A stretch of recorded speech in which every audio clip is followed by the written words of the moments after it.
inmediatamente termina el tórax. Como el diafragma es un músculo tan corto, cuando estamos viendo el final del parénquima pulmonar ya empezamos a ver la cavidad abdominal. Entonces aquí estamos viendo esta imagen que ustedes recordarán de la base torácica. Aquí tiene un poquito de derrame con una telestasia laminar, y al mismo tiempo en esta misma imagen ya se empieza a ver cavidad abdominal. Lo que vemos de la cavidad abdominal del lado derecho es el hígado. La parte superior del hígado se conoce como domo hepático, no es para que se lo aprendan, es solo su nombre, es hígado, y del otro lado creo que tenemos un poquito de la cámara gástrica. Sigo bajando y ahí encontramos más del hígado. Ahora se diferencia con más facilidad el lóbulo izquierdo del lóbulo derecho. Sigo bajando, aquí tenemos cámara gástrica, ahora se ve el vaso, y de este lado vemos el hígado. El hígado y el vaso deben tener una densidad similar. La densidad entre los dos debe ser prácticamente igual, el mismo color. En los dos solo se diferencian unas poquitas unidades de Hanfield que realmente son imperceptibles al ojo. Cuando hay una diferencia de densidades entre el hígado y el vaso, uno de los dos está más enfermo. Uno de los dos está enfermo. Lo más frecuente es que el hígado tenga una densidad más baja, y la enfermedad más frecuente que causa eso es la esteatosis hepática. En este caso, por ejemplo, ustedes están viendo que el hígado se ve ligeramente más oscuro de lo que vemos el vaso. Es decir, el vaso se ve como hiperdenso y el hígado se ve hipodenso. Esa hipodensidad difusa del vaso es una esteatosis. La esteatosis se divide en grados. Los grados no nos aplican para este curso, no son importantes, pero sí ustedes lo van a notar a medida que lo estudien, van a notar la diferencia de los grados. En la esteatosis leve, la esteatosis leve se nota solo por la diferencia de color entre los dos órganos, pero en la esteatosis severa el hígado se ve tan oscuro que los vasos sanguíneos se llegan a ver blancos sin administrar el contraste. Bueno, eso me recuerda que para hablar de abdomen lo primero que tengo que mencionarles es que el contraste en abdomen tenemos dos tipos de contraste. Aparece el contraste oral, del que no habíamos hablado porque se utiliza solo para el tubo digestivo, y el contraste endovenoso que ustedes ya conocen. El contraste oral es iodo, también se le administra diluido al paciente en una determinada cantidad de agua. La dilución del contraste va a determinar qué tan denso se vea.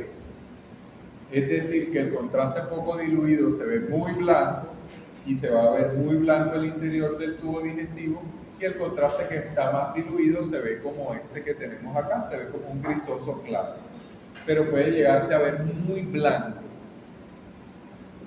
blanco igual que el hueso casi. Entonces, este contraste oral va por todo el tubo digestivo. Se supone que se le debe administrar al paciente unos 40 o una hora, hora y media antes de hacer el estudio, para que el contraste alcance a hacer el recorrido del tubo digestivo. Lo ideal sería ver contraste desde la cámara gástrica hasta la ampolla rectal. Pocas veces se logra. Eso también depende de la motilidad intestinal de cada paciente, de si ha hecho popó o no, y permite que el contraste fluya con más facilidad, así que tiene más variables que no dependen solo del técnico que esté preparando el estudio. Y el contraste endovenoso es el contraste que ustedes ya conocían, que se administra por una vena periférica, va al corazón, hace su recorrido, de la aorta baja al abdomen para irrigar a todos los órganos. A diferencia de lo que habíamos visto en tórax, en abdomen son importantes los tiempos de la administración del contraste. Con tiempos me refiero, y préstenle mucha atención a esto, con tiempos me refiero a que existen cuatro fases diferentes para el contraste en el abdomen. Una fase simple, que es sin contraste endovenoso; una fase arterial, en el que solo la aorta está dibujada, pues y los grandes vasos, o sea, el tronco celíaco, la mesentérica, se dibujan con contraste, y un tiempo venoso en el que, como en este estudio, tenemos contraste que pinta la aorta y tenemos contraste que pinta la cava. Entonces, este tiempo mixto en el que se ven las dos estructuras vasculares contractadas se llama tiempo venoso. Y tenemos una última fase, que es la fase tardía. La fase tardía es una fase donde el contraste ya se fue de los grandes vasos y ahora la están excretando los riñones. Ahorita les voy a mostrar un ejemplo de eso. ¿Por qué son importantes las fases? Porque se supone que las cosas, las patologías, realzan o dejan de realzar en tiempos determinados. Entonces hay tumores como los hipervasculares que solo realzan en fase arterial. Profe, ¿qué tumores hipervasculares tenemos que sean frecuentes? El hepatocarcinoma es un tumor hipervascular. El insulinoma, que no es tan frecuente de páncreas, también es un tumor hipervascular. Y el resto de tumores, el tumor de colon, el adenocarcinoma pancreático, el tumor de células claras del riñón, que por ahí hay uno para mostrarles, son tumores que realzan en fase venosa. Los abscesos, el realce capsular que conocemos es de fase venosa. Entonces el absceso hepático, el plastrón apendicular realzan periféricamente, por supuesto, en fase venosa. Bueno, entonces ese era para comenzar para seguir con la anatomía. El hígado se divide en dos lóbulos. Lo que divide el hígado en dos lóbulos es el ligamento falciforme, que es la involución de vasos sanguíneos fetales que llevaban la sangre por la vena umbilical. Entonces, esa involución se ve como este tejido graso que está separando, miren la imagen, el lóbulo izquierdo del lóbulo derecho. Ligamento falciforme. El lóbulo izquierdo entonces es como una parte pequeña del hígado, mientras que el lóbulo derecho ocupa casi toda la masa del mismo. El lóbulo izquierdo es el que se ubica hacia la línea media y tiene algunas variantes anatómicas. Hay una que se llama trompa de elefante, donde tiene como una extensión de la parte puntiaguda que da hacia la izquierda, que se extiende hacia el vaso e incluso puede tocarlo. Esa variante anatómica no corresponde a una hepatomegalia, y se la menciono por eso, para que no digan que ese hígado está hepatomegálico, cuando es solo una variante anatómica y es bastante frecuente. La hepatomegalia se diagnostica por la medición longitudinal del órgano. Lo medimos o en tomografía se puede medir en su diámetro anteroposterior. En su diámetro anteroposterior tendría que sobrepasar los 14 centímetros para que habláramos de hepatomegalia. Entonces es solo con la medición. Viendo solo la imagen no lo vamos a lograr sacar. El hígado tiene doble circulación venosa, doble circulación venosa. Ustedes recordarán que hay venas que vienen de la vena cava inferior, como estas que tenemos acá, 1, 2 y 3, van a la cava. Ahí se ve la cava, aquí se ve mejor, cava, y aquí sus venas trifurcadas. Y también tenemos el sistema venoso portal, y aquí tenemos la porta.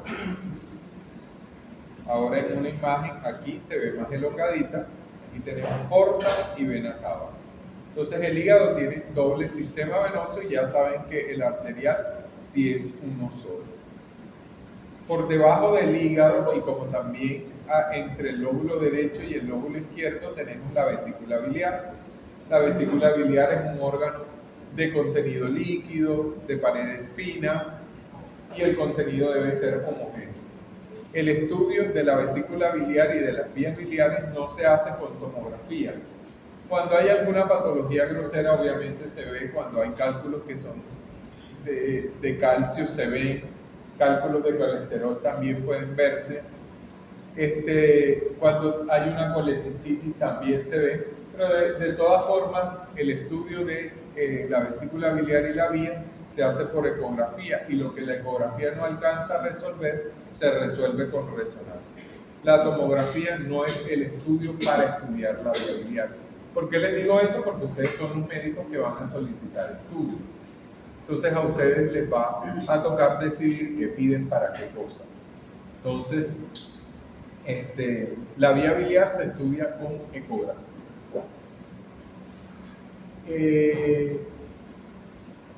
Bien, del otro lado tenemos el vaso. El vaso es un órgano pequeño. En su diámetro anteroposterior, él puede medir hasta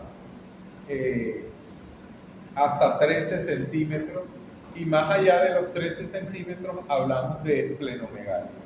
Las esplenomegalias son comunes por los pacientes con enfermedades hematopoyéticas, son comunes en los pacientes que tienen enfermedades linfoproliferativas.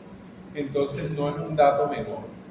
Los vasos grandes tienen que llamarles la atención, no pueden pasarlo desapercibidos. Fíjense que el vaso y el hígado se diferencian en que siempre el hígado es más grande. Entonces, si yo les pongo una imagen, no sé si aquí tenga, creo que no, una imagen de una esplenomegalia, ustedes no me van a decir, eso nunca lo mostró, porque realmente solo por compararlo con el hígado, ustedes deberían decir, no puede ser normal este vaso, porque el hígado es mucho más grande que el vaso. Un vaso de su mismo tamaño es un vaso que está esplenomegálico.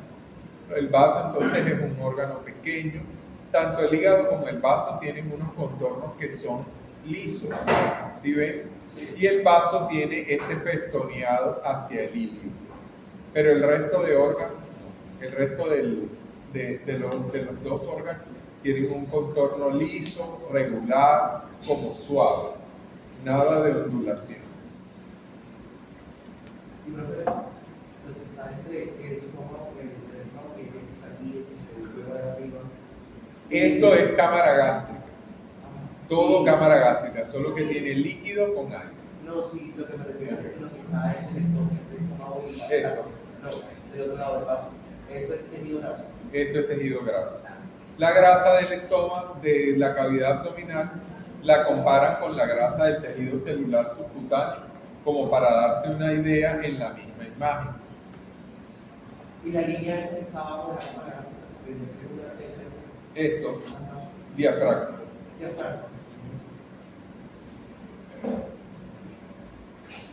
La cámara gástrica es un órgano difícil de evaluar por su distensión.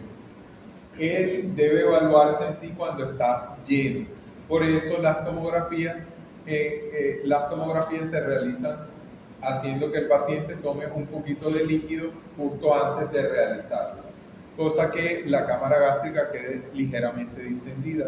Cuando son tomografías sin contraste oral y el paciente no ha tomado líquido, pues la cámara gástrica tiende a estar colapsada, y eso hace que sus paredes se vean gruesas e irregulares, y entonces ahí la verdad es que la cámara gástrica no es evaluable. En general, para evaluar el tubo digestivo en tomografía necesitamos que el paciente tome contraste oral. Si no toma contraste oral, las asas van a estar colapsadas, distendidas solo por el aire que tengan o por la materia fecal que tengan, y entonces eso va a variar mucho y va a ser incierto. En algunos se va a ver y en la mayoría no. Para evaluar la pared hay que tomar contraste oral. ¿Por qué es tan importante la pared? Porque es la de la patología. Los cánceres del tubo digestivo son cánceres de su pared, y las cosas que generen obstrucción van a estar en la pared, comprimiendo la pared, que cierre la luz, etcétera, etcétera. Entonces, del tubo digestivo lo más importante siempre va a ser su pared. ¿Hay patologías del interior de la luz? Por supuesto que sí, que son más difíciles de evaluar con tomografía, y la mayoría se estudian con estudios de endoscopio, ya sea colono o endoscopio. Bien, sigo bajando. Cuando bajamos nos encontramos con las decepcionantes glándulas suprarrenales. Son decepcionantes las glándulas suprarrenales porque no tienen la forma de las glándulas que estaban en el libro de anatomía. Yo me acuerdo que en el libro de anatomía nos decían que ahora están los riñones, que las glándulas suprarrenales eran un triángulo, ¿cierto? Mentiras. Mentira porque lo que parece es una Y, con brazos que son muy flacos. Entonces, de esa forma es que lo vamos a ver en el estudio. Voy a pararme donde sí creo que se vea mejor acá. Aquí tenemos la glándula suprarrenal. Realmente tiene un cuerpo y dos brazos laterales, un brazo medial y un brazo lateral. Esa cosa diminuta es la glándula suprarrenal. Del lado derecho está medio colapsado con el hígado el brazo lateral y estoy viendo parte del brazo medial y parte del cuerpo. Ahí se ve un poquito mejor, más separado, brazo medial y cuerpo. Aquí parece que hubiera un poquito de brazo lateral. Bueno, después tenemos el páncreas. Yo creo que de los órganos del abdomen, el más difícil de evaluar es el páncreas. El páncreas es difícil de evaluar porque no se ve en una sola imagen, sino que tenemos pedazos de él en muchas imágenes. Ustedes recordarán que el páncreas tiene una forma como de S larga, y esto sería real en una vista longitudinal de él. Pero en la vista axial lo que ocurre es que cuando comienza el estudio vemos primero esto, después vemos esto y así. Vamos viendo por partes. Lo hice al revés porque la cola queda más abajo del cuerpo, pero bueno. Lo que quiero representar con el dibujito es que en los cortes axiales se ven solo partes de él, casi nunca se ve completo.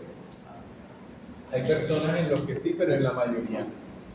Entonces, estoy aquí en la parte más superior, que es la que conocíamos, y cuando bajo, esto es lo primero que veo del páncreas, parte de su cola. El páncreas, en cambio, el hígado y el vaso, es un órgano que tiene contornos como lobuladitos. ¿Por qué les menciono los contornos? Porque los contornos en la pancreatitis es lo primero que se pierde cuando la pancreatitis ya se hace evidente. Los contornos se hacen lisos y el órgano se engruesa. Entonces pierde sus contornos. Él normalmente entonces es así, parece como una nube, de esas nubecitas que uno dibujaba en la primaria. Entonces tiene esa forma así lobulada. Si bajo otra imagen, encuentro una parte más del cuerpo, todavía sigo viendo la cola. Bajo otro poquito, ya prácticamente no veo nada de la cola, estoy viendo un pedazo del cuerpo y un pedazo del cuello, que es lo que está justo frente al punto rojo. Bajo otro poquito, ya no veo nada del cuerpo, veo cuello y parte de la cabeza. Bajo otro poquito, no veo nada del cuello, ahora solo veo la cabeza. Ahí se ve parte del conducto de Wilson, como la desembocadura, ese punto hipodenso que se le ve a la cabeza.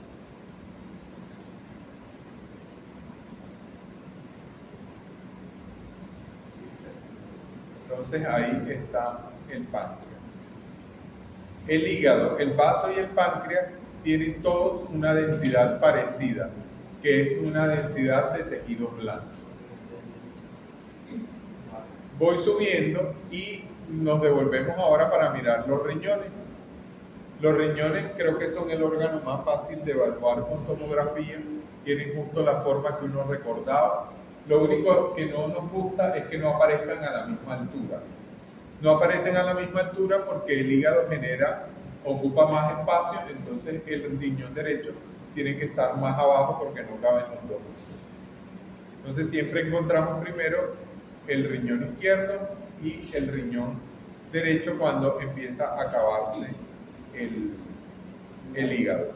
Los riñones tienen la forma que uno recuerda de la anatomía, una corteza que es su parte sólida y un seno renal, que es la parte grasa donde transcurren los vasos sanguíneos y los conductos colectores, la pelvis renal, etcétera, etcétera. Ahí están vasos sanguíneos en este riñoncito izquierdo.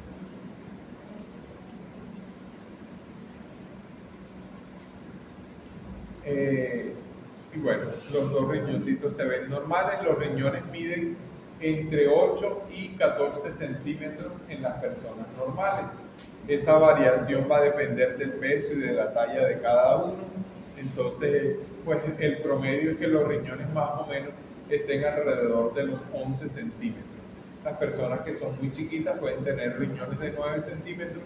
Las personas que miden casi 2 metros o son muy grandes tienen riñones de 13,5 centímetros aproximadamente. ¿Qué es esa línea negra que se ve en el lado derecho? Esto, Sí. un artefacto del equipo. Es una mentira. ¿Artefacto de qué? Este es viejo.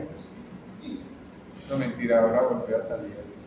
Este es el equipo de Seúl. Que daba ese artefacto.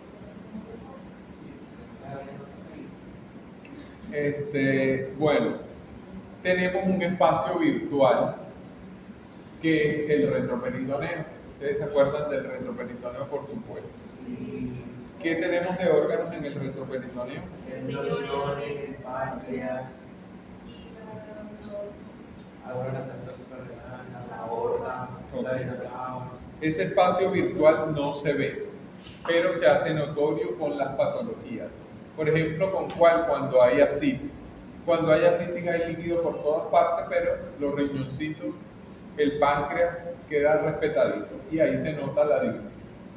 Ahí se nota que no todos están revueltos. En el retroperitoneo, en la línea media del retroperitoneo tenemos los grandes vasos, ¿cierto? Tenemos la vena cava y la aorta. Y alrededor de ellos solo hay grasa retroperitoneal. No hay otra estructura. Eso es bastante importante, se los dije al otro grupo, porque cuando ustedes vean una pelota que no es ni cava ni aorta, es un ganglio linfático. Y los ganglios linfáticos ahí son bastante comunes. Los pacientes que tienen metástasis al sistema linfático o los pacientes que tienen enfermedades linfoproliferativas suelen tener adenomegalia. Son muy comunes, así que siempre salen en mis exámenes porque es una cosa que siempre me estoy tropezando y que no se les puede pasar por alto porque representa la existencia de un tumor en ese paciente. Entonces, entre cava y aorta no hay nada sino grasa, al lado de la aorta no hay nada sino vasos sanguíneos. Entonces, acuérdense de solo eso. Si hay algo que parezca una bola o algo que se vea sólido ahí, es porque debe ser una adenomegalia. Fíjense que ellos van solitos y hay pequeños vasos que llegan y salen y nada más. Bueno, al lado y por detrás de los grandes vasos tenemos los músculos psoas. Los músculos psoas también son importantes, comienzan a nivel más o menos de L1, donde son muy chiquiticos, acá al lado de los riñones, y cada vez van a hacerse más gruesos y más grandes a medida que vamos bajando. Fíjense cómo van cambiando de volumen y se van viendo más grandes. Después, cuando llegamos a la quinta vértebra lumbar, se alejan de la línea media para irse hacia los huesos ilíacos. Ahí se ven cómo se van alejando de la vértebra. Se van alejando para fusionarse con el músculo ilíaco y convertirse entonces en los psoas ilíacos. Ahí ya se fusionaron y parece que fueran uno solo. Y tenemos los músculos psoas ilíacos.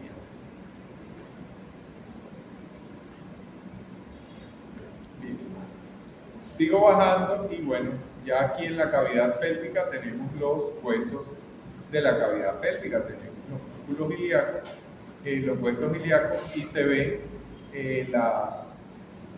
se ve la columna sacrococcígea, ¿cierto? Por detrás de los músculos ilíacos, perdón, del hueso ilíaco, tenemos los músculos glúteos. Por delante, en la pared abdominal, teníamos los músculos rectos abdominales, unidos en la línea media. En la cavidad pélvica, ¿qué vamos a tener? Pues los órganos así como los recordamos. Vejiga, órgano ginecológico y ampolla rectal. Entonces, esto es un hombre, tenemos su vejiga, sus glándulas seminales y la ampolla rectal. Si baja un poquito más, nos tropezamos con la próstata, ya la vejiga la dejamos de ver, y aquí está la ampolla rectal que está vacía en este paciente. Sí, porque estas son sus vesículas seminales. Está pequeño.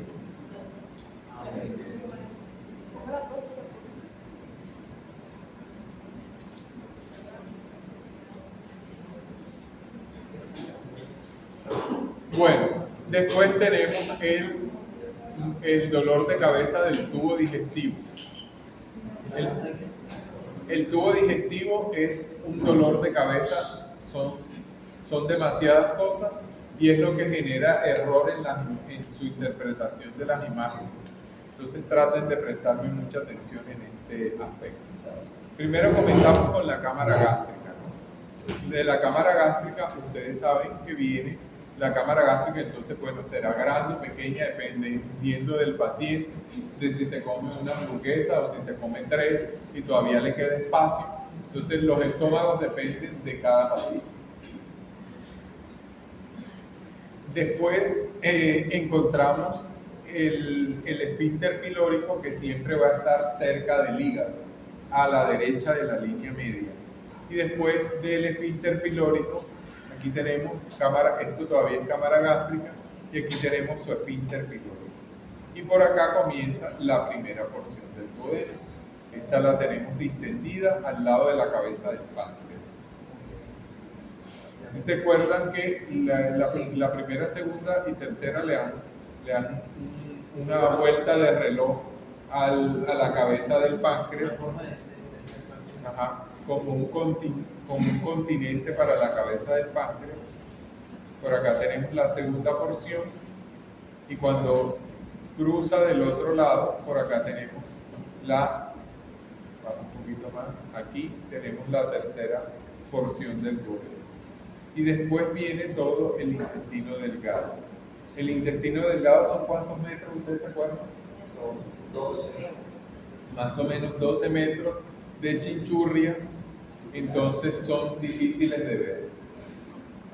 ¿Qué podemos decir del intestino delgado? El intestino delgado tiene las paredes finas, tienen una morfología pequeña en su mayoría. Esta sería como la forma normal de verlo. Esto es un intestino delgado normal, o sea, tiene forma de la chinchurria que se comen de la vaca, igualito. Pequeño, tubular, de una pared delgada. Y el contenido pues va a depender de si el paciente tomó o no contraste oral.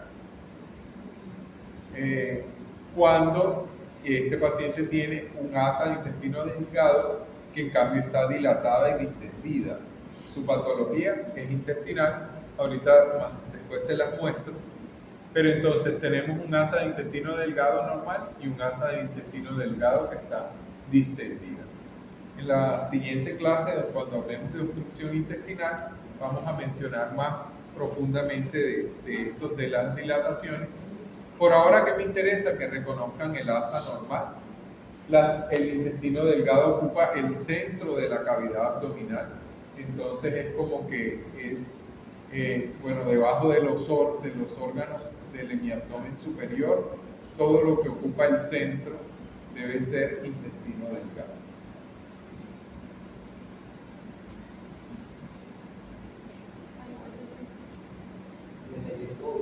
Todo esto es intestino delgado. ¿Y el colon? Ahora te lo muestro. El colon es más fácil de seguir por su ubicación fija. Todo esto es intestino delgado. Y eso que tiene ahí es líquido. Es líquido con aire, Ok. así que tiene como su nivel hidroaéreo ahí. A veces me hace como siempre. Para identificar el marco colónico lo vamos a hacer al revés, lo vamos a hacer de la ampolla rectal para arriba. Entonces tenemos la ampolla rectal que es fácil de ubicar y de ahí vamos a empezar a subir. Ustedes saben que la ampolla rectal se continúa con el sigma, entonces aquí tenemos la unión recto-sigmoide. Este paciente tiene el colon colapsado. El sigma es variable, entonces es flexuoso.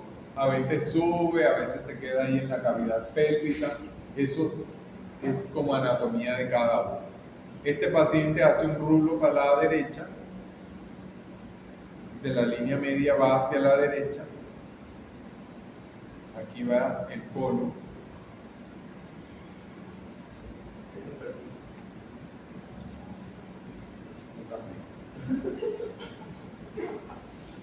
Por ahí.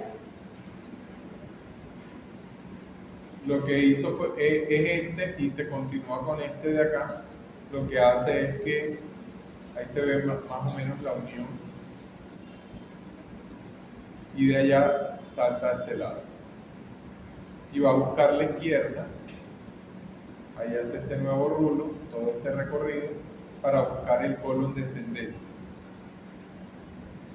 Esto es colon descendente. Sigue subiendo, colon descendente. Subiendo, colon descendente.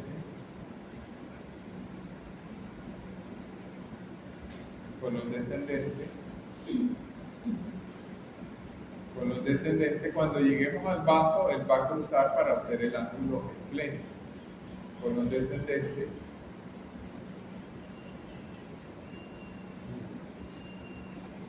Colon descendente, acá ya vemos el cacho abajo del vaso y entonces ahí va a empezar a cruzar para hacer el colon transverso. Ahí se ve como una parte.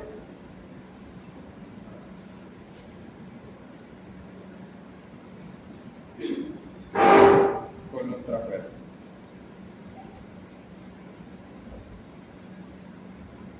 El colon transverso puede ser recto o péndulo.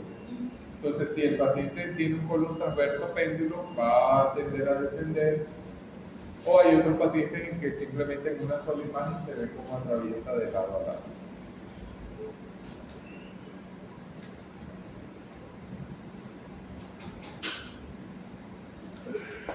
Como lo tiene todo tan colapsado, no es el más bonito para verlo. Pero digamos que ya cruzó, ahora se los voy a mostrar con otro. Digamos que ya cruzó y este es el colon transverso del otro lado. Y aquí vemos el ángulo hepático. Y de aquí va a bajar al colon ascendente.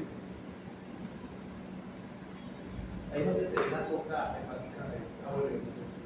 Colon ascendente. Colon ascendente.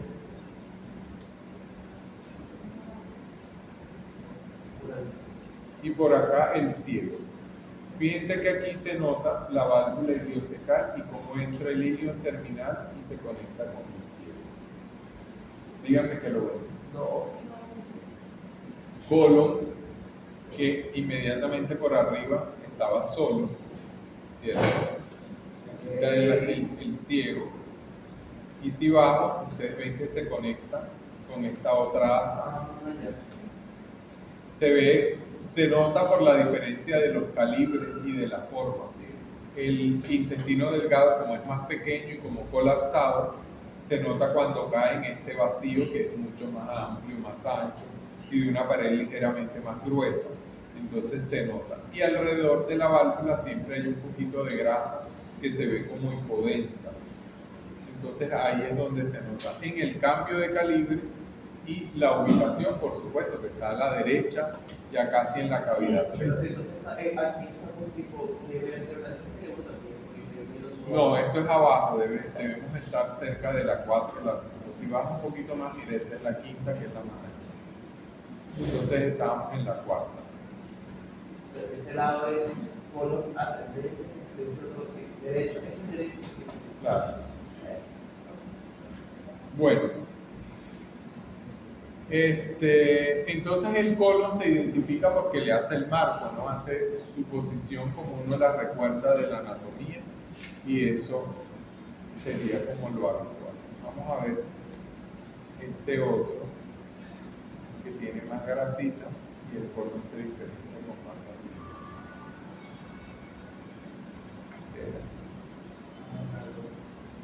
Este no era.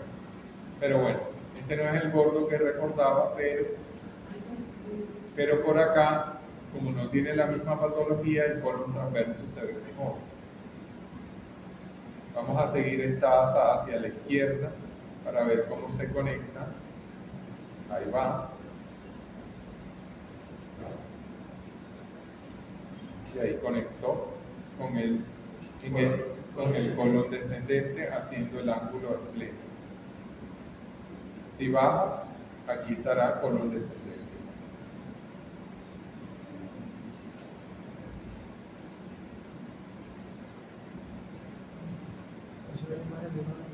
La grasa abdominal es bastante importante porque la grasa es lo único con lo que ustedes van a poder identificar las cosas inflamatorias. Las diverticulitis, las apendicitis, las pancreatitis, las colecistitis, todos los procesos inflamatorios agudos van a tener un cambio en la grasa. El órgano puede que no cambie mucho o puede que para ustedes sea más difícil de identificar, pero la grasa va a ser algo con lo que pueden identificar fácilmente. Esa va a ser su herramienta para identificar cosas inflamatorias. La grasa normal del abdomen, así como veíamos en el tórax y tienen el tejido celular subcutáneo del tórax, es una imagen, es un área hipodensa, pero tiene pequeñas como líneas, ¿cierto? Parece como sucio. Pero la grasa inflamada se tiende a ver blanquecina. Entonces, esto sería una grasa normal y esto sería una grasa que está inflamada. Aquí, esta grasa inflamada, estamos bien abajo, fosa ilíaca derecha. ¿Ustedes qué creen? Es una apendicitis. Entonces, este paciente tiene una apendicitis que se perforó además porque tiene gas suelto en la cavidad abdominal. Entonces, seguramente ya está haciendo un plastrón apendicular y cuando el cirujano lo toca su efecto de masa. Ese efecto de masa que siente el cirujano no son ni realmente las asas intestinales que están alrededor, es la grasa, que la grasa inflamada se siente compacta y dura. Y lo que él toca como el endurecimiento es realmente la grasa alrededor que está inflamada.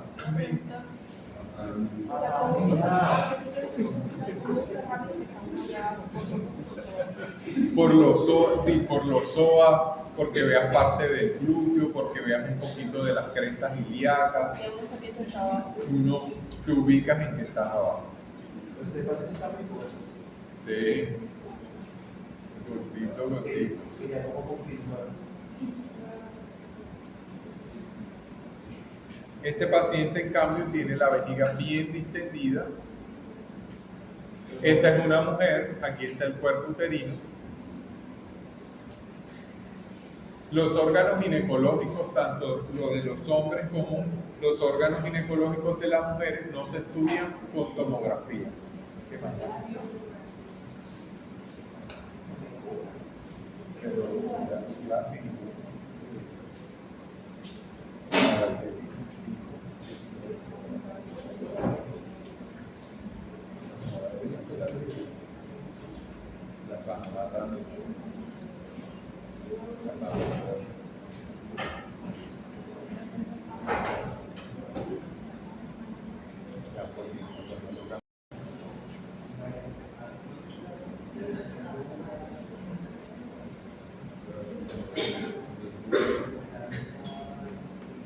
Bueno,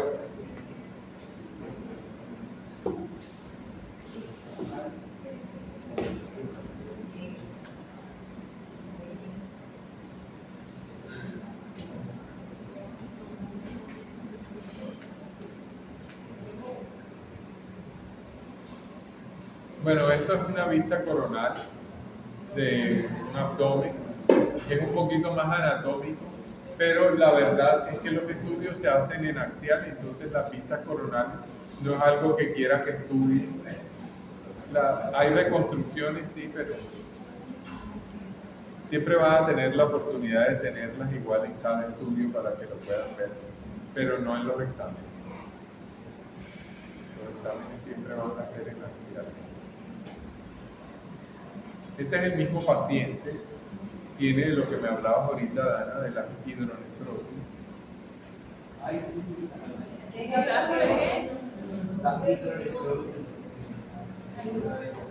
Bueno, entonces, este paciente, quiero comenzar hablando de él diciéndole que no tiene contraste ni oral ni endovenoso. Cuando no tenemos contraste ni oral ni endovenoso, los órganos se ven hipodensos, que es, digamos, como su color habitual. No tenemos contraste ni de uno. Entonces el órgano se ve oscuro. Fíjense que la densidad del vaso y el hígado es parecida. A pesar de que él no tiene contraste, la densidad de los órganos es la misma. Pero al hígado no se le ven las venas, no se le ven los vasos, lo que alcanzamos a ver del hígado. Aquí está su vesícula biliar y debajo tenemos los riñones. Fíjense la diferencia morfológica de los riñones. Este paciente tiene una dilatación de la vía urinaria, toda su vía colectora está destruida y la razón es este cálculo que tenemos acá.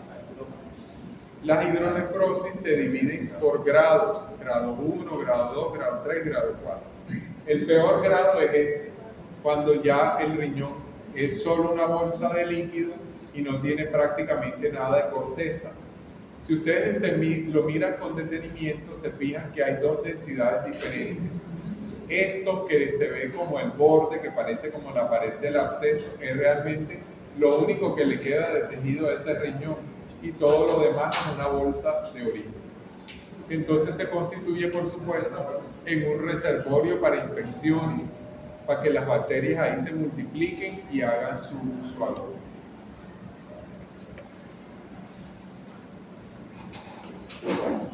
El otro riñón no tiene ningún cálculo y tiene una forma y un tamaño normal.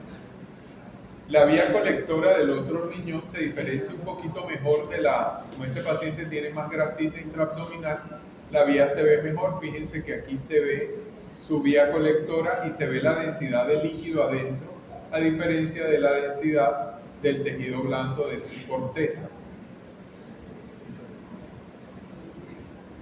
El marco colónico también y el tubo digestivo también se diferencia mejor. Como esto está al natural y el paciente no tomó contraste oral, entonces digamos que podemos diferenciar mejor. Voy a poner una imagen un poquito más abajo. Podemos diferenciar mejor y aquí tenemos el colon transverso y aquí tenemos intestino delgado. Este choricito por acá colapsado será colon descendente y por acá tenemos parte del colon ascendente.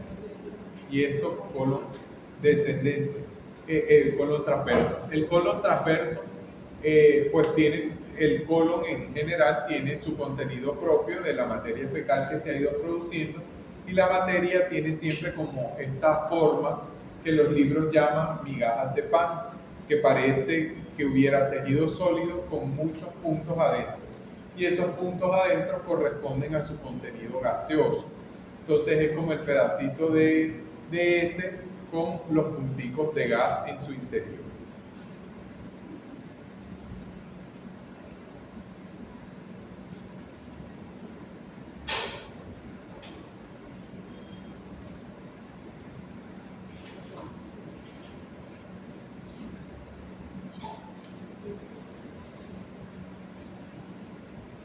Aquí se ve mejor ese contenido, ¿cierto? Y acá estamos en la pelvis renal, entonces, pelvis en la cavidad pélvica, entonces aquí ya tenemos colon sigmoide, ¿cierto? Y esto, pues, como les decía, migas de pan, el contenido gaseoso con el contenido propio del colon. Aquí está la válvula.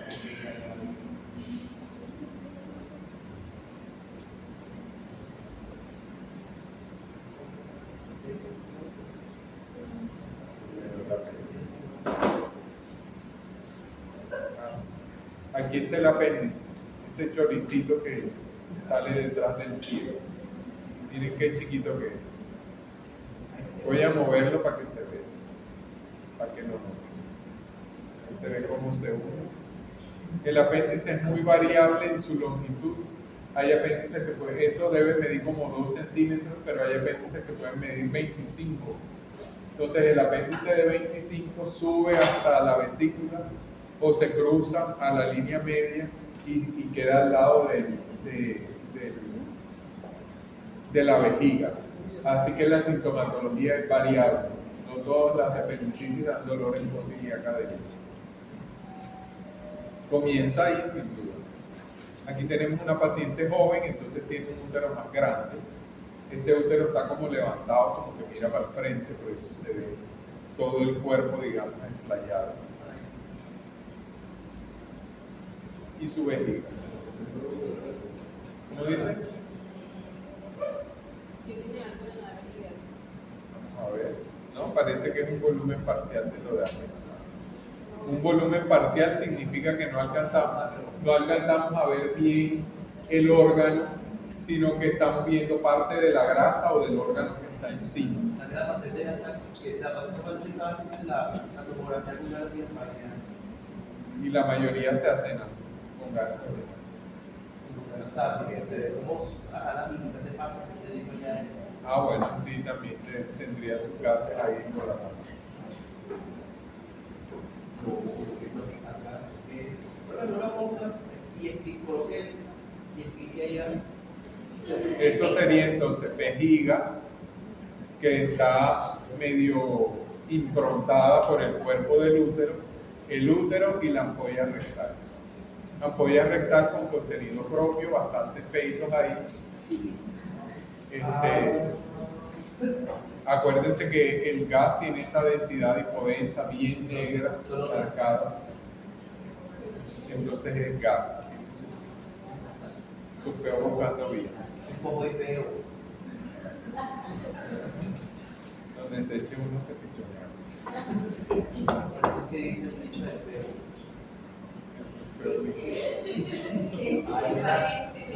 El peo es un aire ligero. Ya.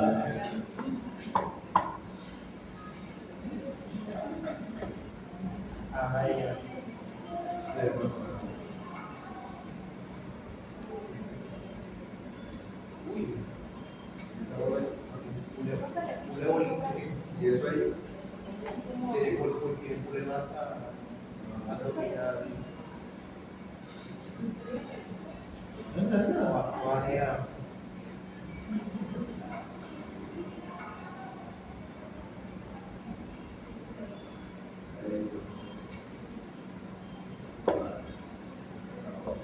Ese video va muy lento, ¿cómo se corta ese video? Si le quitas una masa familiar. Mira.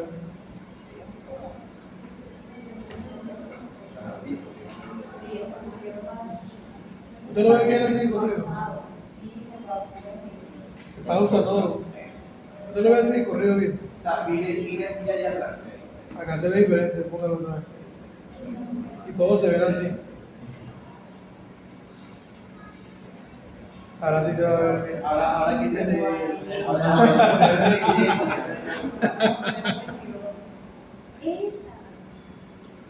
Oye, se arregló, qué trampa. Ah, bueno, así te pasan todos los videos, así. Así de mal. Qué raro. ¿Qué será? Bueno, vamos a pasar los manuales. De No, manual también cerebral igual. derecho, ¿cierto? Sí, señor. No, también igual. ¿Qué tenemos por acá arriba que les llame la atención? Que digamos, Que el hígado está en diferente color del vaso. Exacto. Entonces el hígado está esteatosis.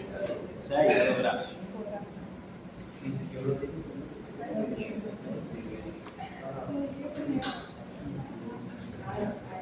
Por acá, ¿qué tenemos? Ah, sí, este tiene el páncreas completo en un humano. Los riñones tienen una hipodensidad diferente. sí. Este riñón tiene la vía urinaria dilatada. Cuando los riñones tienen hidronefrosis, no captan de la misma manera el contraste, sino que el riñón hidronefrótico tiene como un retardo en la captación del contraste. El derecho tendría una captación normal y la captación del otro es menor, entonces es como que se ve hipodenso ligeramente. Igual se ve que realza, ¿no? Se ve que ha cambiado de color y no es igual que en la fase simple, pero la captación es diferente al del otro lado. El que tiene hidronefrosis Capta menos o capta más tardíamente. Este está normal y este que con la pelvis renal corta es el dilatado, el hidronefrótico. ¿Qué les parece esta imagen? Qué raro le ven. El aceite intestinal está muy grave. Esto creo que todavía es estómago, de ese que Pero se ya come no. una vaca y le queda espacio. También abajo.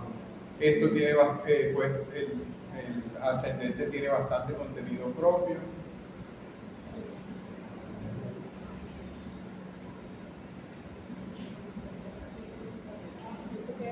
Ahora sí. Esto es intestino delgado, vamos a mover la imagen y ahí se ve cómo se mueven los choricitos. Ahora que se forma hueco.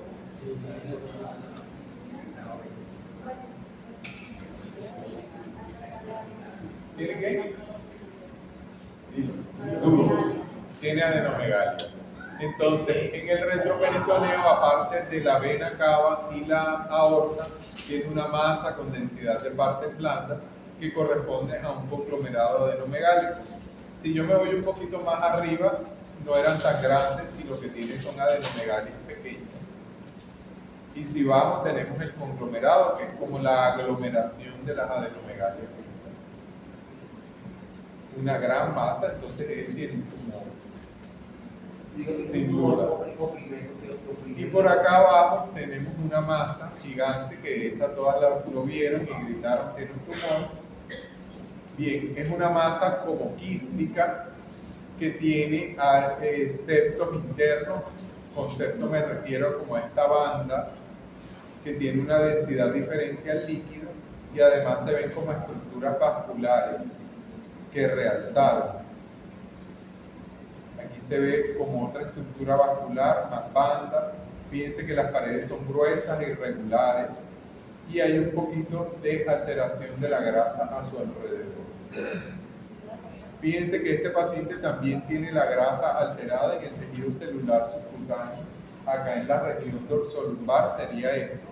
Entonces ese paciente que pasa muchas horas acostados o muchos días acostados, y bueno, la grasa se va inflamando y son los que se escaran. Antes de escararse, la grasa se ve así, inflamada. Bueno, ahí está su masa. Es una masa que va desde el abdomen hacia la cavidad pélvica. Miren, es inmensa. Debe tener más de 15 centímetros. Bajamos, bajamos.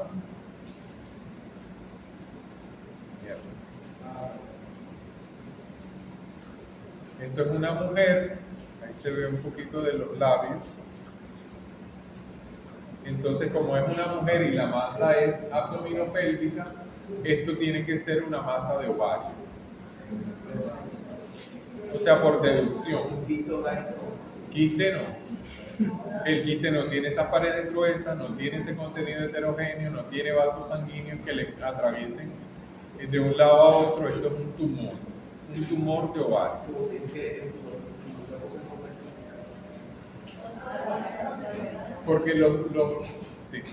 Porque los tumores no son siempre sólidos, también hay tumores quísticos. Ahora con la clase de hígado les voy a mostrar varios.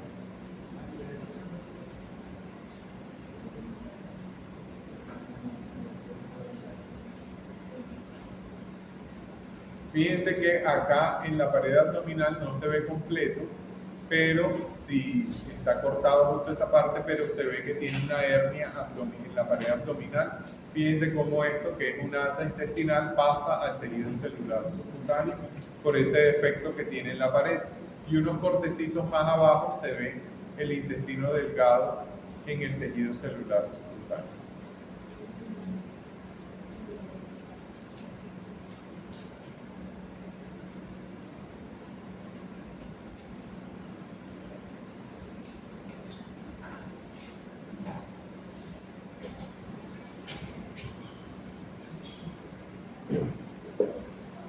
Ya seguimos dejando así, pasarlo de paso.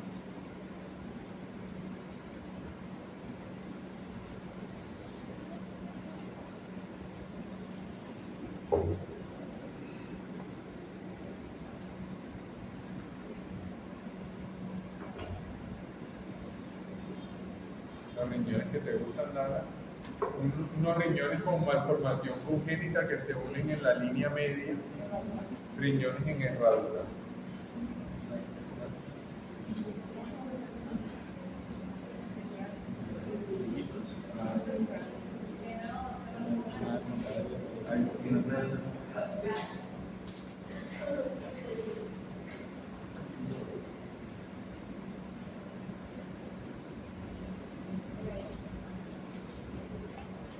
Fíjense que este contraste oral está mucho menos diluido, entonces se ve muy blanco. Pero si uno mueve la imagen, fíjense cómo se ven que son choricitos que van de un lado a otro, con su forma pequeña, normal. Ese contraste está mal diluido, le echaron poca agua o le echaron mucho yodo, entonces queda muy brillante. Esta próstata está más grande. Los órganos ginecológicos no se estudian tampoco con tomografía, también el mismo recorrido. Eco y lo que no resuelve la ecografía por resonancia.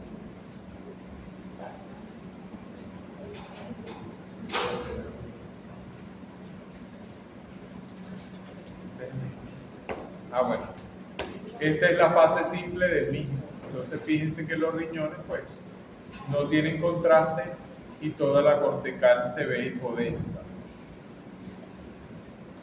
A diferencia del otro que se veía la cortical mejor dibujada con la vía colectora dentro de la cortical.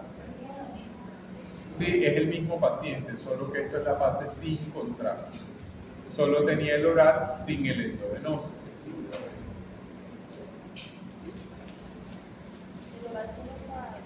El oral solo es para el tubo digestivo. Y esta es la fase de eliminación que no se las había mostrado, o la fase tardía en el que el contraste ya se va del sistema vascular y ahora los riñones lo están excretando. Entonces toda la vía colectora del riñón se dibuja de blanco. Miren cómo se ve su vía colectora. Y el uréter incluso se dibuja del mismo color y se puede seguir. El mismo paciente. Es el mismo paciente de sus riñones en herradura. El uréter se puede seguir, ahí se ve cómo baja.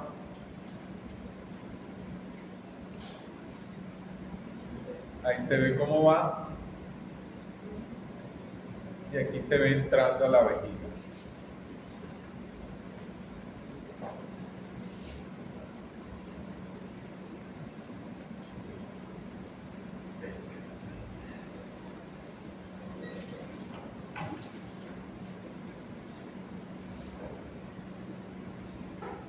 Bueno, este paciente tiene otra esteatosis.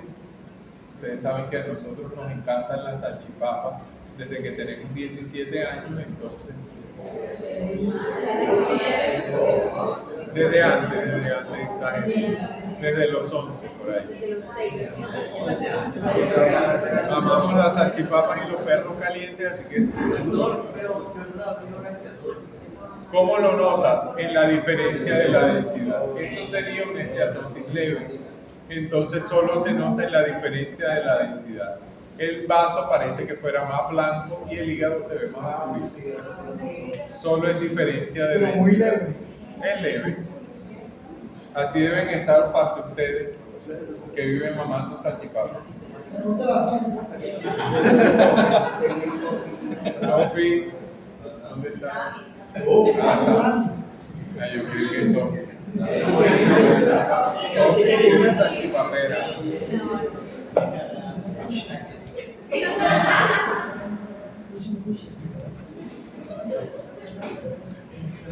Aquí está un apéndice cecal distendida. Las apendicitis van a ser difíciles de diagnosticar y mi objetivo no es que la busquen ni que la encuentren, porque son difíciles. ¿Qué no se les puede pasar por alto? La atenuación del plano graso a su alrededor. Todas atenúan. Ojalá y fuera tan fácil la medicina que siempre todo lo tuviéramos en todos los pacientes. Este paciente no tiene la grasa muy atenuada, pero el apéndice ya está distendido. Los apéndices normales miden en sus diámetros transverso o anteroposterior solo 6 milímetros, entonces ya 7 milímetros ya es apendicitis. ¿Y cuando hace plastrón? Cuando hace plastrón ya es como el otro que se ve toda la grasa alrededor muy alterada y es fácil de ver. Fíjense que este paciente que tiene esta alteración de la grasa. Entonces, si en el examen dice dolor en fosa ilíaca derecha, y no crean que soy malo, pero soldado advertido no muere en guerra. Si les pongo un paciente normal con sintomatología de apéndice, no me vayan a poner apendicitis porque la clínica dice apendicitis. Porque la mitad de la gente llega con dolor en fosa ilíaca derecha y no hubo apéndice, se van para la casa los 2 días. O el mismo día en la noche. El paciente que sí tiene apendicitis tiene que tener atenuación de la grasa. Entonces, tiene que tener la grasa más clara, como este pedacito de grasa que está acá alterado. ¿Cómo se grasa no así? Blanquita. Y más hipertensa que la grasa. Fíjense además que, ¿se acuerdan que habíamos dicho que las fascias no se notan hasta que hay algo patológico? Vamos a comparar los 2 riñones. Esta sería la fascia perirrenal, que bueno, en este paciente se nota un poquito y él está normal. Y esto es fascia perirrenal y esta fascia de acá atrás se llama lateroconal.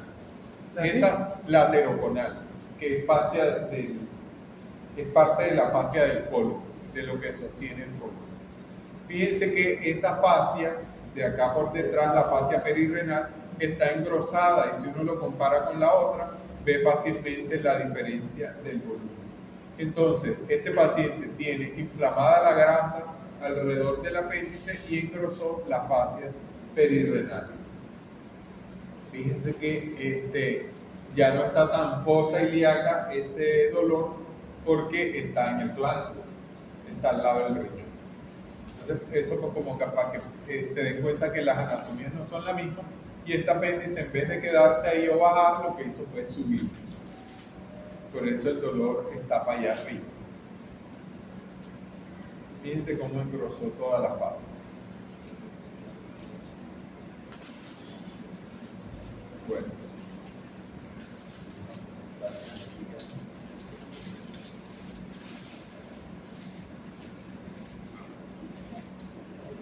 Vamos a hablar acerca de la patología hepática. No hago pausa porque es largo. Bueno, de la patología hepática vamos a ver lesiones tanto focales como difusas. De las lesiones focales que quiero que ustedes, yo no quiero que se aprendan los muchos tumores que tiene el hígado o las muchas lesiones benignas que tiene, no empiecen a estudiar los tipos, la hiperplasia, el adenoma, no los estudien por nombre. Lo que yo realmente pretendo que logren con este curso es diferenciar lesiones sólidas de lesiones líquidas. Que no me digan que un quiste es un tumor o que me confundan un tumor con un quiste o un tumor o un quiste con un absceso. Entonces, lesiones para diferenciar lesiones sólidas, lesiones líquidas y en especial el absceso. El resto, bueno, metástasis por su nombre porque siempre van a ser múltiples, pero el resto nada más. Quistes, lesiones tumorales, ya sean benignas o malignas, las vamos a meter todas en la misma bolsa, abscesos y metástasis. Después hablamos un poquito de las lesiones difusas. Entonces, lesiones quísticas, para aprender a diferenciarlas. La lesión quística es así como la veíamos en el cerebro, es una lesión unicameral, o sea, es una lesión única que tiene un contenido líquido homogéneo. Las imágenes de la flecha roja son imágenes de ecografía, en ecografía el líquido se ve negro, entonces esto es una imagen hipoecogénica y homogénea, y no tiene otro contenido, el líquido es solo líquido.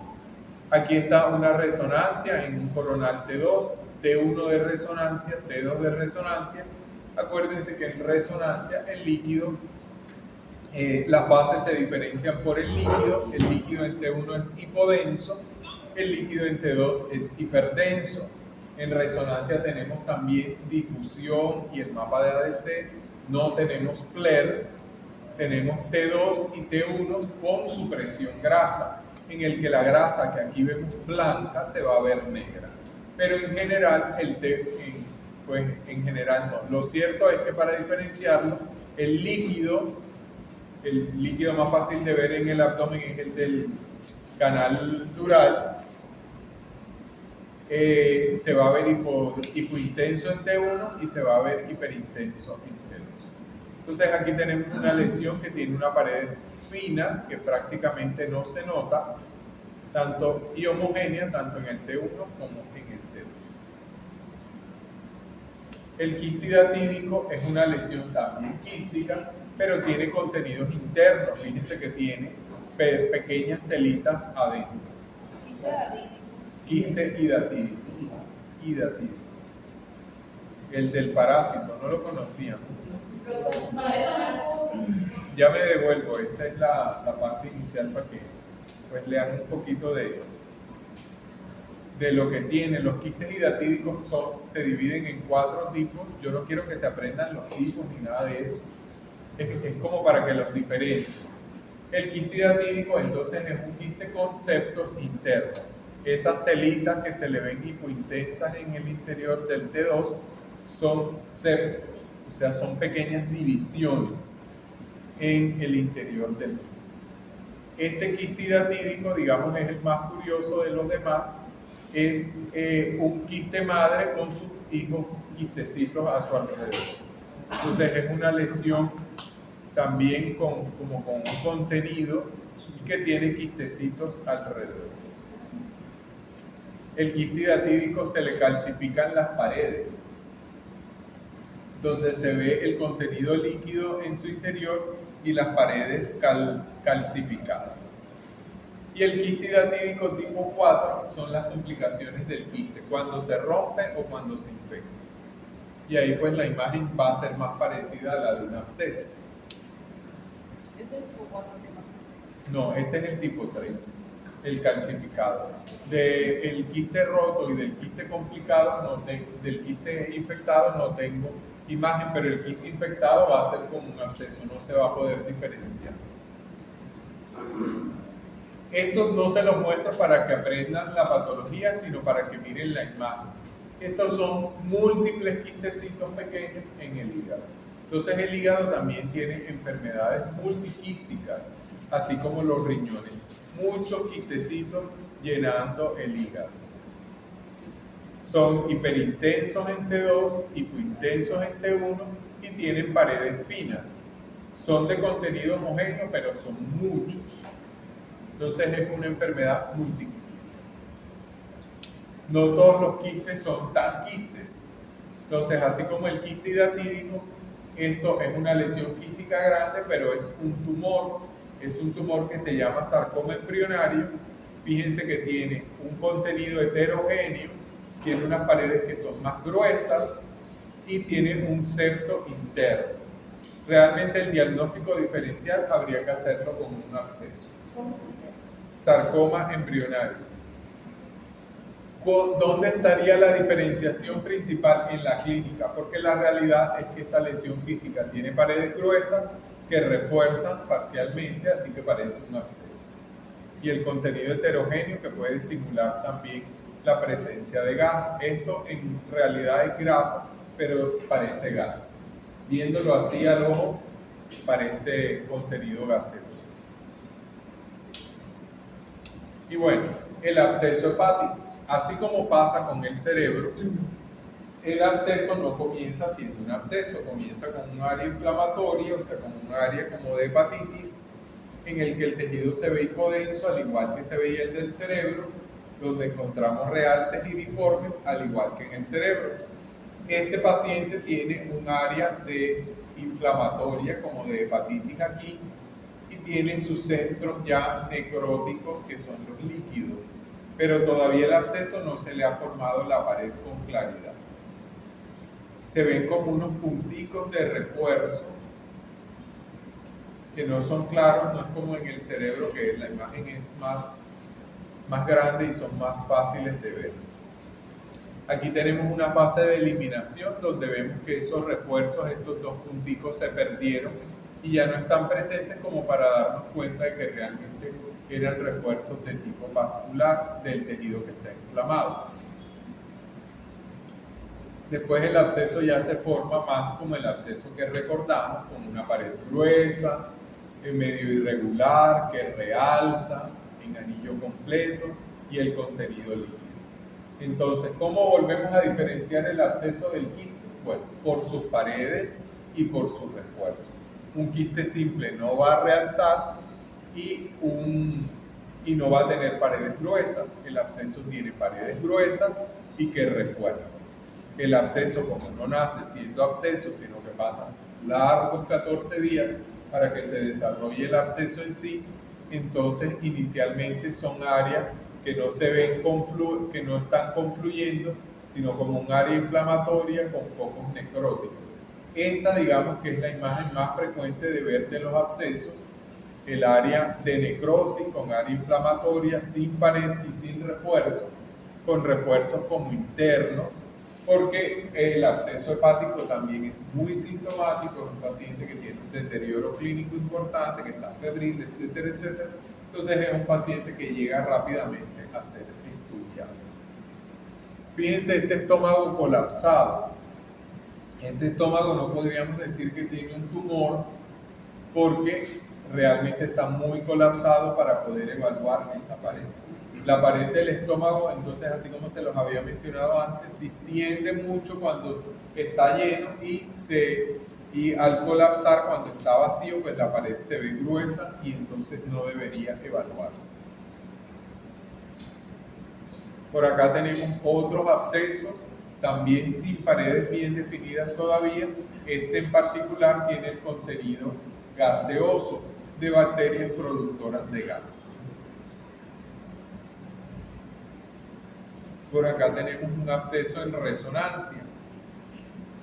Esto es una tomografía, se ve la colección líquida de paredes gruesas con su refuerzo. Aquí tenemos un T1 con su presión grasa, fíjense que la grasa está toda ennegrecida, es un T1 porque tenemos líquido hipointenso en el canal medular y tenemos que es contrastado porque la aorta y la vena tienen contraste y se ve plano. Entonces tenemos la masa hipointensa con el realce parietal parcial tras la administración del contraste. Por acá tenemos un T2 con líquido blanco en el canal dural y tenemos una colección que ahora la verdad que uno no sabe si es sólida o es líquida, porque el líquido del absceso recordarán que no es líquido homogéneo, entonces por eso no se ve parecido al del líquido del canal medular. Y por acá tenemos la difusión que muestra, por supuesto, así como en el absceso de cerebro, áreas de restricción a la difusión que son internas. Lesiones hipervasculares. Pues cuando hablamos de lesiones hipervasculares hablamos de tumores, porque los tumores, ya sean benignos o malignos, pues si tienen vascularización van a cambiar de color. Aquí tenemos un tumor, fíjense que tiene una densidad similar a la del hígado, es ligeramente más hiperdenso en esta fase y tiene un área de cicatriz central. Pero se ve sólido, diferente a los tumores, diferente a las lesiones quísticas que habíamos visto, diferente al absceso. Entonces, ya saben, tumores en la misma bolsa, tanto benignos como malignos, pero son sólidos. Diferenciar entre lo sólido y lo líquido. Aquí tenemos una lesión en el T1.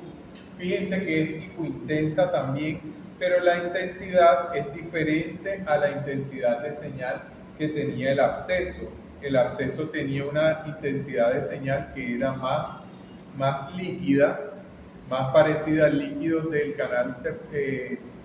canal medular, y en cambio esto tiene una intensidad de señal que se parece más a la señal del músculo o a la señal incluso de los órganos que están cerca. todavía no.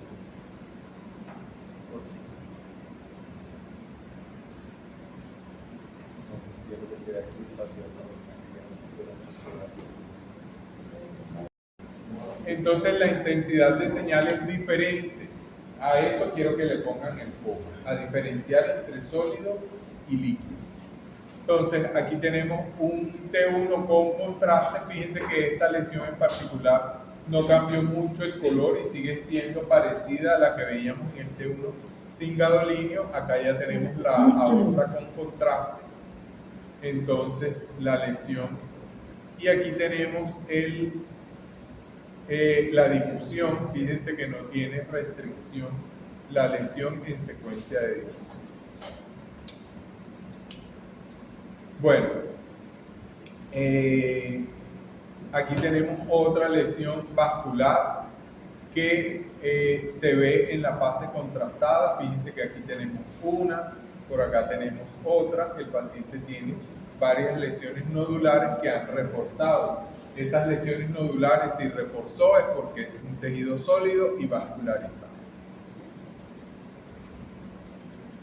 Aquí tenemos otra lesión común en mujeres jóvenes, esta, que toman anticonceptivos orales. Por supuesto que no son, no es que tomen anticonceptivos y enseguida hago esta lesión, sino que aparece no tiene una incidencia muy alta, pero de todas formas aparece.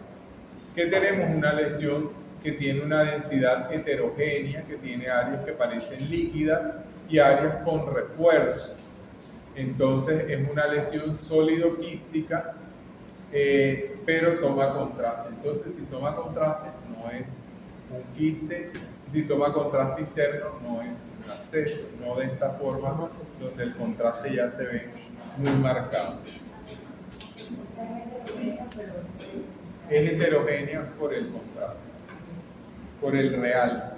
Las dos fases son fases con contraste. Aquí tenemos la diferencia, valga la aclaración nuevamente, una fase arterial donde se ve la aorta blanca y la vena cava se ve hipodensa, y una fase mixta donde las dos tienen un color intermedio. Fíjense el cambio del color en el parénquima hepático normal.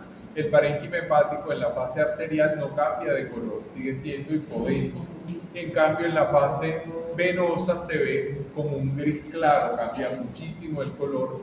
Y la fase venosa por eso realza la patología que tenga, los quistecitos, las metástasis van a verse mejor en la fase donde el órgano en sí cambia de color. Fase arterial y fase venosa. Bueno, aquí tenemos una resonancia de la misma lesión, una lesión sólida en secuencia de T2, donde el líquido es blanco, se ve una lesión con una intensidad de señal similar a la del músculo. La lesión restringe en difusión. Fíjense que en T1 la lesión prácticamente es isointensa al mismo tejido. Se camufla en el T1. El hepatocarcinoma, se los voy a mencionar solo por su característica en la imagen. El hepatocarcinoma es una lesión camaleónica que intenta camuflarse en todas las fases y solo se ve en la fase arterial. Aquí tenemos, en esta imagen tenemos fase arterial, fase venosa y fase tardía. Fíjense que la lesión se logra ver muy bien en la fase arterial. En la fase venosa es como que se intenta camuflar con el tejido y se hace difuso, se hace más difícil de ver. Y en la fase tardía perdió todo el color que había tomado y no se ve. La mayoría de las veces ella hace esto. Y tenemos de nuevo una fase arterial y una fase venosa.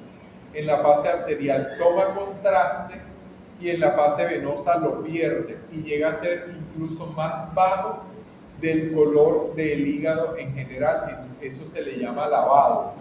Entonces se vuelve más negra que el parénquima hepático. Esta característica, que una lesión hepática sea hipervascular y que tenga el fase arterial y tenga lavado, en fase venosa es el sello de que eso es un adenocarcinoma. Si esto, así sea chiquito, tenga 1 centímetro, se vea diminuto, inocente, si tiene esa característica es un adenocarcinoma. Y bueno, diagnosticarlo a tiempo le da al paciente el chance de poder salvar su vida. Hepato. O sea, hepatocarcinoma. Los hepatocarcinomas pueden ser gigantes, como esta imagen, donde ya pierde todas esas características y ya no tiene ese realce arterial porque, bueno, no hay vasculatura que aguante una masa tan grande. Entonces, pues la masa empieza a necrosarse por partes porque los vasos sanguíneos no alcanzan a darle flujo vascular a esas lesiones tan gigantes. Entonces, aquí tenemos una masa, todo esto es masa que deforma el contorno del hígado, lo ocupa casi en toda su extensión y tiene esas áreas hipodensas que son de necrosis. Esto es una terapia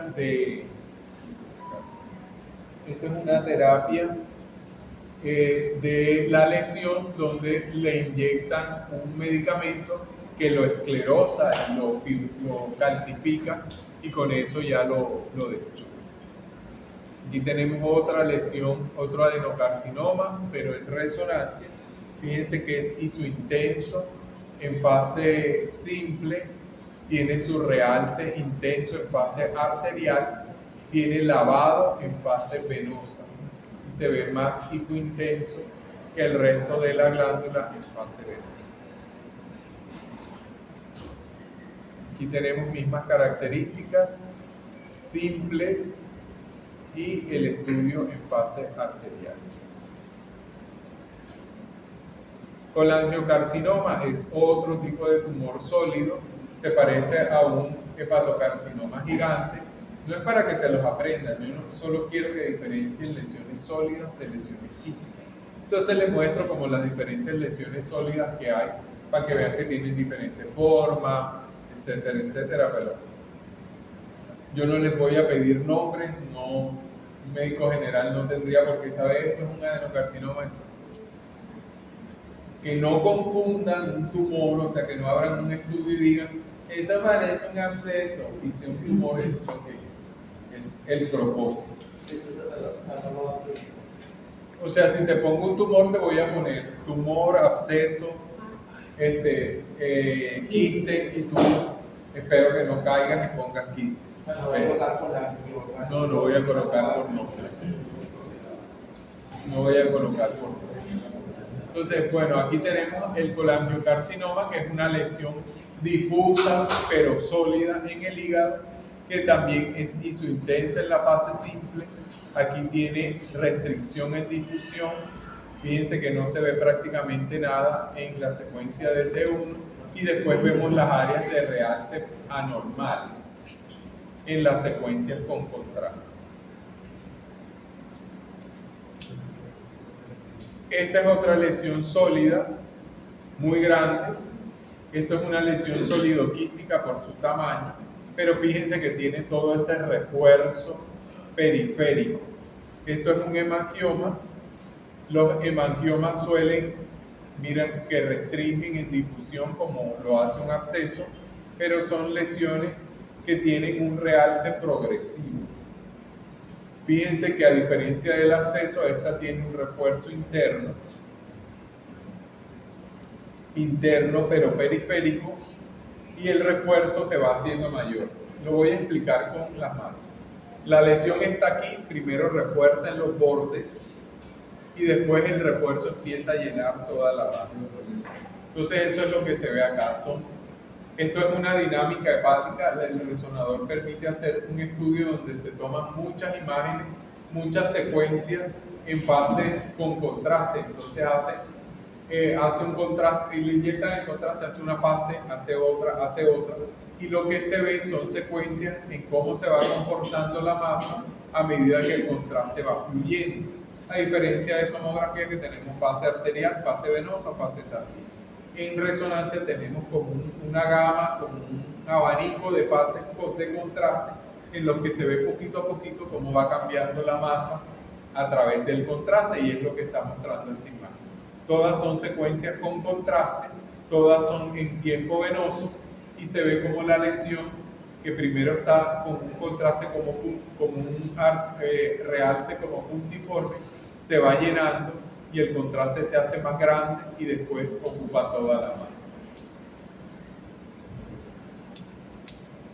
Bueno, lesiones difusas, la esteatosis que ya habíamos visto, el hígado hipodenso y graso. Hay esteatosis que son parcheadas como esta, que dejan áreas de tejido normal. Incluso puede estar tan parcheada que tenga un área mala, un área buena, área mala, área buena, área mala, área. Y si parches en todo el... Esa primera, esa no es No, todas son tomografías. pero la primera está en fase venosa. Esta fase venosa. Fase venosa, fase venosa, fase venosa las tres. Esto sería el hígado normal, el vaso es el que tiene la masa, y esto sería una esteatosis hepática. Hay esteatosis hepáticas que pueden ser nodulares, parecer solo un nodulito, para eso necesitamos resonancia para diferenciarlo, y las metástasis, que como las del pulmón son una suelta de globos con muchas lesiones hipodensas. La mayoría de metástasis hepáticas, que son de las patologías más comunes del hígado, son metástasis que parecen quistes. ¿Cómo los diferenciamos? Por la pared. La pared de los quistes no realza, fíjense que aquí tenemos paredes que realzan, como con un realce difuso. Estas que parecen más quistes, la verdad que son más difíciles de diferenciar, y aquí necesitaríamos ponerles el ROI. ¿Se acuerdan que las densidades se pueden medir? La densidad del líquido del quiste simple va de 0 a 20 y la densidad de las masas va arriba de 30 unidades de Hampshire, 40, 45, 50 unidades de Hampshire da la densidad del tejido sólido. Entonces, si le pongo la densidad en una lesión de estas, ¿por qué? Para que ustedes diferencien y no pongan quiste, pues, mejor dicho, repasen las densidades para que vuelvan a acordarse y con eso hagan la diferencia con este tipo de lesiones que la verdad parecen quistes. Entonces la diferencia sería con la densidad. Y lo último de lo que vamos a hablar, la cirrosis hepática. La cirrosis hepática también muy frecuente entre nosotros por la cirrosis alcohólica. La cirrosis es una enfermedad crónica. Me dijeron la clase pasada sus compañeros que ya es reversible, hasta donde yo estudiera irreversible, y va destruyendo el hígado de poco a poco. El hígado va teniendo cambios morfológicos. Lo primero que ocurre con el hígado es que el lóbulo caudado, que es el segmento 1, el que está justo enfrente de la vena cava, se hipertrofia y se hace más grande. Ahorita casi que era imperceptible porque el lóbulo caudado normal es muy pequeño. Pero cuando tenemos una esteatosis nadando, ese segmento se hace muy grande. Después al hígado se empieza a achicharrar, se hace más pequeño y los bordes se hacen lobulados. ¿Se acuerdan que habíamos hablado de que el hígado tenía bordes que son lisos? Bordes que son lisos, bien definidos, y después empieza a achicharrarse y los bordes se hacen irregulares.